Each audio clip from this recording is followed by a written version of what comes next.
Hello dear students, how are you? I hope you all are well. Now let's start your first chapter remaining part and your first chapter name is plants increasing the numbers. Okay, जिसमें हम लोगों ने germination के बारे में और कैसे हम लोग नए पौधे सीड्स के हेल्प से उगा सकते हैं यहाँ तक मैंने बता दिया था। अगर आप लोगों ने फर्स्ट पार्ट नहीं देखा होगा तो मैं इस वीडियो के डिस्क्रिप्शन बॉक्स में मैं आपके जो इस चैप्टर का फर्स्ट पार्ट का वीडियो है उसका लिंक मैं डाल दूंगी, आप लोग वहाँ से जाके अपना फर्स्ट पार्ट कंप्लीट कर लेंगे। ओके, तो आइए स्टार्ट करते हैं आपकी जो रिमेनिंग पार्ट सेकेंड वीडियो है इस चैप्टर फर्स्ट का उसे। ओके, अब देख सकते हैं यहाँ पे आपका जो फर्स्ट लाइन है कह रहा है कि plants are fix to the ground and cannot move from one place to another. Okay, पौधे जो है वो ज़मीन से फिक्स होते हैं। ओके, बिल्कुल वो हिलते डुलते नहीं, एक जगह फिक्स होते हैं और वो एक जगह से दूसरी जगह नहीं जाते। Okay, if all baby plant grow near the parent plant not all would survive. और यहाँ पे कह रहा है कि पौधे एक जगह फिक्स रहते हैं तो क्या होगा, वो मान लीजिए उस पौधे में अगर बीज होता है तो पौधे तो फिक्स रहते हैं, अगर वो इधर उधर जा नहीं सकते तो जितने भी उसके सीड हैं सभी उसके पास गिरेंगे। और अगर ऐसा होता है सभी के सभी जो पौधे हैं वो पेरेंट प्लांट के अगर पास ही ग्रो करने लगे तो सभी के सभी जो पौधे हैं वो जीवित नहीं रह पाएंगे, वो डेड हो जाएंगे। ओके, ऐसा क्यों होता है तो यहाँ पे कह रहे हैं कि they would not get enough sunlight, food, water, any space to grow. उन्हें पर्याप्त मात्रा में ना ही सूर्य की किरणें मिलेंगी, सूर्य की गर्मी मिलेगी, ना ही भोजन, पानी और स्पेस यानी जगह जो उनको उगने के लिए एक पर्याप्त जगह चाहिए वो भी नहीं मिल पाएगा और वो जो है सभी पौधे सर्वाइव नहीं कर पाएंगे। Okay, Hence there are some agents in nature to scatter these seeds। इसीलिए जो है कुछ एजेंट्स मौजूद होते हैं प्रकृति में जो इन बीज को बिखेरने में मदद करते हैं, यानी उनके पेरेंट प्लांट से उन्हें दूर ले जाने में उनकी हेल्प करते हैं। Okay, these agents carry the seed of fruits away from there parent plant. और ये जो एजेंट्स हैं वो क्या करते हैं, बीजों को या फिर फलों को जो भी पेरेंट प्लांट है उनसे दूर ले जाने का काम ये करते हैं। Okay, this process is called dispersal. और इस प्रक्रिया को हम लोग कहते हैं डिस्पर्सल यानी बिखराव। ओके, तो यही आपका जो है इस आप देख सकते हैं सेकेंड पार्ट का जो वीडियो है वो है डिस्पर्सल ऑफ सीड्स, यानी कि बीजों का बिखराव किस तरह से होता है, कौन कौन से एजेंट जो है बीजों को बिखेरने में हेल्प करते हैं, तो वो जो है यहाँ पे आप देख सकते हैं। और इसमें जो है डिस्पर्सल के लिए कुछ एजेंट्स की ज़रूरत होती है। ओके, तो नेक्स्ट आपका टॉपिक है एजेंट्स ऑफ डिस्पर्सल, है ना, यानी कि बिखराव के लिए कौन कौन से एजेंट जो होते हैं वो उनके बारे में। Okay, dispersal is carried out by wind, water, animal and by explosion of fruit. Dispersal जो है वो हवा से, पानी से या फिर जानवरों के हेल्प से जो है बिखराव बीजों का होता है, या फिर जो फ्रूट्स बिल्कुल अच्छी तरह से पक जाते हैं वो सूख के फट जाते हैं तो उसकी वजह से भी बीजों का बिखराव होता है। Okay, the special structure of certain seeds and fruit help this seed in dispersal. और कहीं ना कहीं जो भी एक तरह से बीजों का एक स्पेशल स्ट्रक्चर उनकी बनावट होती है जिसके हेल्प से वो जो है फलों की, बीजों की बनावट के हेल्प से वो एक जगह से दूसरी जगह जो है हवा, पानी, जानवरों के हेल्प से वो एक जगह से दूसरी जगह चले जाते हैं और जिससे वो पेरेंट प्लांट से दूर हो जाते हैं। और आम का पेड़ यहाँ पे मान लीजिए कोई भी पौधा है और वो वहाँ पे एक नया पौधा ग्रो हो जाता है ऐसी जगहों पे भी जहाँ पे उसका प्लांट ना हो, तो इन्हीं एजेंट्स के वजह से ऐसा पॉसिबल हो पाता है। ओके, नेक्स्ट तो यहाँ पे आप देख सकते हैं आपका पहला है जो एजेंट ऑफ डिस्पर्सल, विंड। इससे कैसे जो है आपका सीड स्कैटर होता है, तो यहाँ पे कह रहा है कि सीड ऑफ कॉटन, मदार इन हिप्टैज। ओके, ये जो कॉटन, मदार और हिप्टैज के जो बीज होते हैं, जैसा कि यहाँ पे आप फिगर में देख सकते हो, ये है आपका कॉटन सीड और ये है आपका मदार सीड, है ना, जिसमें जो है कॉटन रुई होता है, मदार जो है इसके बड़े बड़े पत्ते होते हैं, इनके पत्तों को अगर जो है तोड़ा जाए तो उसमें वाइट मिल्क जैसा जो है निकलता है, उसको मदार का उसका नाम है, उस पौधे को हम लोग मदार कहते हैं। ओके, और कॉटन सीड्स तो उसमें तो कॉटन रुई जैसा होता ही है, तो ये सभी की सभी चीज़ें। और यहाँ पे हिप्टैज सीड में विंग्स लाइक होता है, तो ये जो है हवा से बिल्कुल आसानी से एक जगह से दूसरी जगह चले जाते हैं। ओके, और यहाँ पे आप देख सकते हैं अगला इसके बारे में लिखा गया है कि जो भी आपकी विंड के द्वारा जो सीड डिस्पर्स होते हैं वो are light and have hair or wing so they can easily carried by the wind. Okay, ये बहुत ही हल्के होते हैं या फिर उनके फर होते हैं, विंग्स यानी पंख होते हैं, जिसके हेल्प से वो क्या होती हैं, हवा के द्वारा आसानी से एक जगह से दूसरी जगह डिस्पर्स कर दिए जाते हैं। ओके, और नेक्स्ट उसके बाद से आपका अगला है वाटर। ओके, किस एजेंट, ये भी एक एजेंट है, जो भी सीड्स है उनके डिस्पर्स होने का ये भी एक एजेंट है। Okay, the lotus fruit has a spongy part and the coconut has a fibrous outer covering to enable them to float on water. जो लोटस जो फल होता है लोटस का, ये बहुत ही इसका जो भी ये स्पॉन्जी होता है ना, यानी इसके जो हिस्से होते हैं वो स्पॉन्जी होते हैं। यहाँ पे आप फिगर में देख सकते हैं, आपके जो है इससे अगले वाले पेज पे यहाँ पे दिया हुआ है।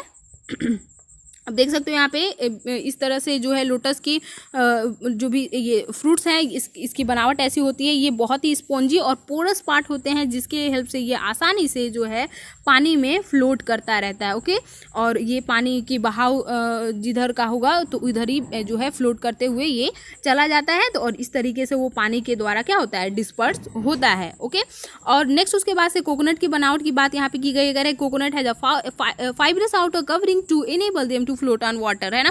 जो भी नारियल का जो पौधा होता है इसका जो यहाँ पे बनावट आप देख सकते हो, बिल्कुल इसकी फाइब्रस कोट होती है, जिसके हेल्प से ये जो है एक जगह से दूसरी जगह पानी में आसानी से फ्लोट करके चला जाता है। और यहाँ पे इसका भी जो एजेंट है डिस्पर्सल का वो वाटर यहाँ पे बन जाता है। तो कहीं ना कहीं बीजों की जो बनावट होती है उन हल्का भारी या फिर स्पॉन्जी फाइब्रस, इसकी वजह से ये जो है एक जगह से दूसरी जगह वाटर विंड के हेल्प से डिस्पर्स हो जाता है। ओके, नेक्स्ट उसके बाद से है एनिमल्स, है ना। ये जो डिस्पर्सल के एक तरह से ये भी एजेंट हैं। तो ये कैसे हैं, तो यहाँ पे कह रहा है कि human beings and animal eat fruit like cherries and mangoes and throw away their seeds.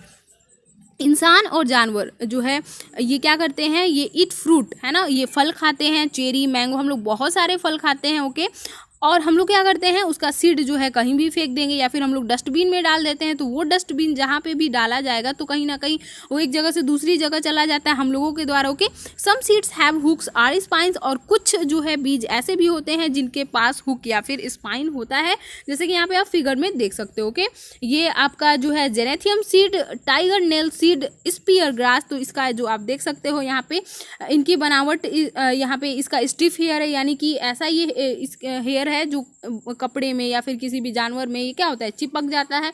और इस तरीके से ये हुक बना हुआ है, तो ये भी जो है जानवरों की बॉडी में ये चिपक जाता है। और यहाँ पे जो स्पीयर ग्रास है, स्पीयर ग्रास आप लोगों ने आई होप देखा होगा, ये भी जो है आसानी से किसी के बाल में, कपड़ों में या फिर जानवरों की बॉडी में चिपक जाता है, और जिसके हेल्प से वो एक जगह से दूसरी जगह जो है चला जाता है। Okay, they get stuck to the hairy skin of animal and are carried away. Okay, यहाँ पे कह रहा है कि ये जो है हेयरी स्किन के यहाँ पे ये जो जानवर होते हैं उनकी हेयरी स्किन जो होती है उसमें ये चिपक जाते हैं और जानवरों के द्वारा ये एक जगह से दूसरी जगह जो है ढो लिए जाते हैं। Okay, birds swallow some seed which come out unchanged in their droppings, और यहाँ पे कह रहा है कि कुछ बर्ड्स जो क्या करते हैं दाना वो चुगते रहते हैं सीड्स को, और वो उनकी बॉडी में डाइजेस्ट बिना हुए ही वो बाहर आ जाते हैं। जब वो चिड़िया एक जगह से दूसरी जगह जाती है तो वो जो है उसकी बॉडी में एक्सक्रेशन के द्वारा बाहर आ जाता है। तो इस तरीके से भी जो है सीड का डिस्पर्शन जानवरों के द्वारा यहाँ पे होता है। और नेक्स्ट उसके बाद से अगला है आपका एक्सप्लोजन के द्वारा कैसे डिस्पर्सल होता है बीजों का। तो यहाँ पे कह रहे हैं कि some fruit like peas in a pod burst open or explode when dry. यहाँ पे कह रहा है कि कुछ बीज जैसे कि मटर, है ना, मटर के दाने जो ये पॉड में होते हैं, ओके, तो ये क्या हो जाते हैं, ये फट जाते हैं। ओके, जब ये जैसे ही ये सूखते हैं तो ये ब्रस्ट फट जाते हैं। Okay, the force of explosion help to scatter this, और ये जो जिस बल से ये एक्सप्लोजन इनका होता है तो इसकी वजह से ये जो है इनके बीज चारों तरफ जो है बिखर जाते हैं। तो इसके द्वारा भी, एक्सप्लोजन के द्वारा भी बीजों का बिखराव होता है। ओके, तो आई होप आप लोगों को यहाँ पे समझ में आ गया होगा सीड्स का डिस्पर्सन कैसे कैसे होता है। तो विंड से, वाटर से, और यहाँ पे एनिमल से, एक्सप्लोजन से भी जो है विंड का डिस्पर्सन होता है। ओके, नेक्स्ट उसके बाद से आपका अगला है new plants from other parts of plants. Okay, इसके अलावा सीड के अलावा जो है नए पौधे जो है, पौधों के जो अलग अलग भाग होते हैं, दूसरे पार्ट होते हैं, उनसे भी हम लोग नए पौधे उगा सकते हैं। तो वो कैसे, तो यहाँ पे आप समझ जाएंगे। ओके, यहाँ पे कह रहा है कि beside growing from seed new plant also grow from certain other part such as root, stem and leave of the parent plant. Okay, यहाँ पे कह रहा है कि जो है सीड के अलावा अलावा नए पौधों को हम लोग जो है दूसरे पौधों के जो हिस्से होते हैं जैसे कि जड़, तना, पत्तियां, इनसे भी जो है हम लोग नए पौधे उगा सकते हैं। ओके, कोई भी आपका पेरेंट प्लांट है उसके किसी भी स्टेम, लिप्स या फिर किसी भी पार्ट से हम लोग जो है नए पौधे उगा सकते हैं। ओके, तो यहाँ पे कह रहा है कि some plants like the rose, sugar cane and hibiscus grow from stem cutting. और हम लोग अगर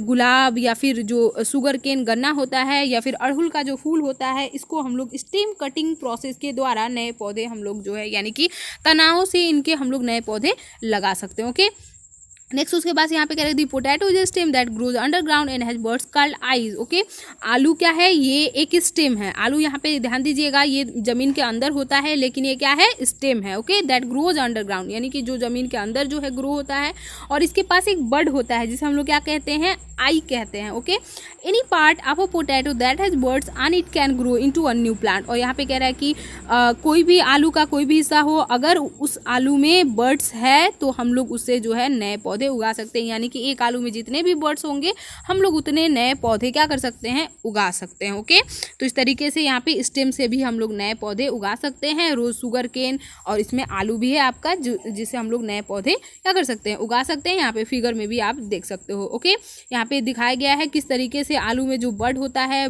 जब आलू हमारा जो है पुराना हो जाता है, ओके, तो इसमें जो है इस तरीके से ग्रीन निकलने लगता है। यहाँ पे फिलहाल ये आई जैसा आप लोग देखेंगे आलू में बना होगा, और इसी में से जो है ये नया पौधा जो है निकलता है, और इसके हेल्प से आप देख सकते हो एक बिल्कुल नया पौधा, और एक आलू से हम लोग जो है कई आलू जो है उगा सकते हैं। Okay, onion and ginger are also, है ना, यानी कि जो प्याज और अदरक है, ओके, यहाँ पे प्याज और अदरक ये भी जो है स्टेम होता है, अंडरग्राउंड स्टेम होता है। ओके, इस विच न्यू प्लांट्स ग्रो, यानी कि इससे भी हम लोग यानी प्याज और अदरक से भी हम लोग नए पौधे उगा सकते हैं, और ये भी अंडरग्राउंड स्टेम है। ओके, यानी कि पोटैटो, जिंजर, ओनियन ये सभी के सभी जो है क्या है? अंडरग्राउंड स्टेम है, याद रखिएगा, और इनसे हम लोग नए पौधे उगा सकते हैं। ओके, नेक्स्ट उसके बाद से आपका अगला है sweet potato and carrots are example of plant whose roots can grow into new plants. इसके अलावा जो स्वीट पोटैटोज होते हैं, यानी हम लोग उसे कौन कहते हैं अपने लैंग्वेज में, और गाजर। ओके, स्वीट पोटैटो आप लोग पता नहीं क्या कहते होंगे स्वीट पोटैटो को, लेकिन हम लोगों के यहाँ कौन बोला जाता है उसे। ओके, और गाजर जो होता है ये सभी के सभी उदाहरण हैं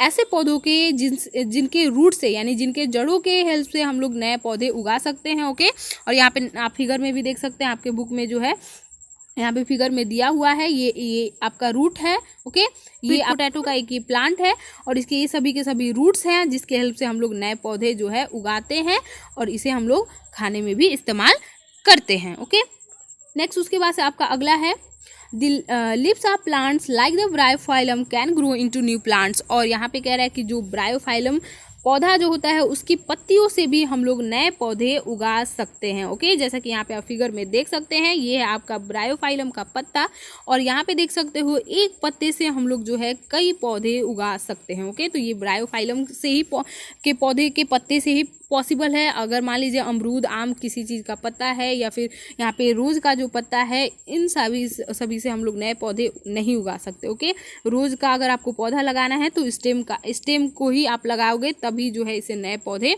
यहाँ पे निकल पाएंगे। लेकिन एक ब्रायोफाइलम ऐसा जो है पौधा है जिसके पत्तों से हम लोग नए पौधे उगा सकते हैं। ओके, नेक्स्ट उसके बाद से आपका है ओरल क्वेश्चंस। आपको ओरली जो है क्वेश्चंस के आंसर करने हैं। तो पहला जिसमें आपका क्वेश्चन है, कह रहा है कि the development of a seed into a seedling is called, है ना, एक बीज